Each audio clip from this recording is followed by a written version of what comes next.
ছেলেটা মারা গেছে বর্ডার সীমান্তের আধা কিলোমিটার ভিতরে।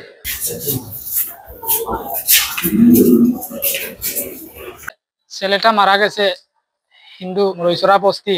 যখন ঘটনাটা ঘটছে আমি তার পাশে ছিলাম না, কিছু লোকজন তারে নিয়ে আসছে, খাদে করে বইয়া লইয়া আইছে।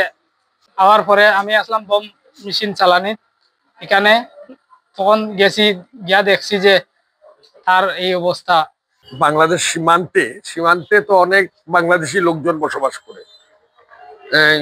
সুকুরাম উরাং যাকে এই ভারতীয় বিএসএফ নির্মমভাবে হত্যা করেছে, এটা একটা, আমি মনে করি যে আন্তর্জাতিক আইনে অপরাধ। কারণ এই ভারত এইভাবে বারবার বাংলাদেশের অভ্যন্তরে গুলি করে আপনার বাংলাদেশের নাগরিকদের হত্যা করতেছে, এবং আমি এর তীব্র প্রতিবাদ জানাই।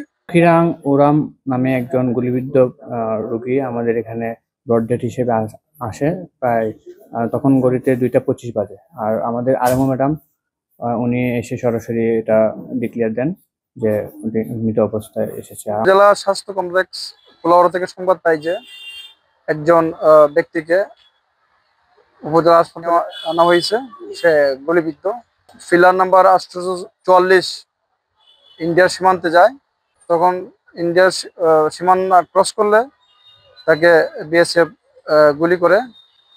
তার এলাকাবাসী তাকে উদ্ধার করে হাসপাতালে নিয়ে আসে, সেখানে সে মারা যায়।